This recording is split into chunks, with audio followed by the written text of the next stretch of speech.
Studio बलुआ। बाइन कफन रहे छे देश के हमर फौजी, पूरा नजर डालबी वतन पर उड़वे धजी धजी।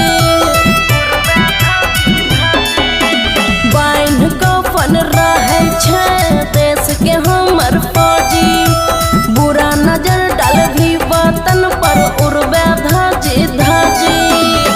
झुकले नहीं झुकते गुमान रहते, लहरत तिरंगा समान रहते। हाय झुकले नहीं झुकते गुमान रहते, लहरत तिरंगा समान रहते।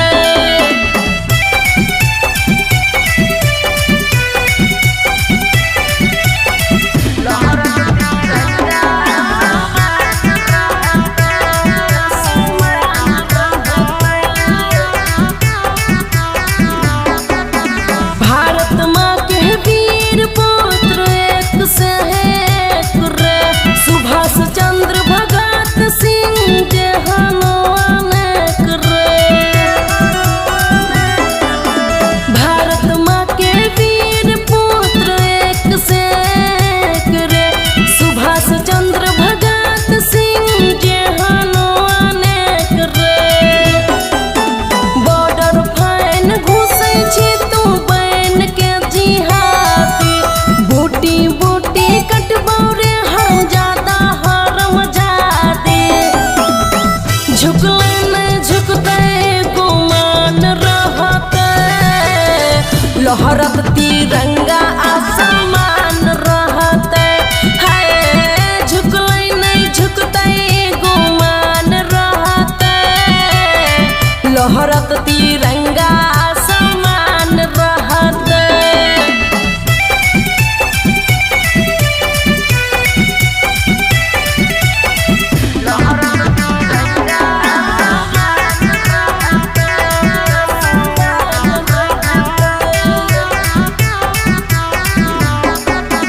राइटर अनिल खुशी कहै छियै हमर सान, अमन अक्की नंदू तिरंगा घर घर टांग। राइटर अनिल खुशी कहै छियै हमर सान, अमन अक्की नंदू तिरंगा घर घर टांग। जान हमर भारत माले रहते कुर्बान, ई धरती के बदौलत बनते सबके शान।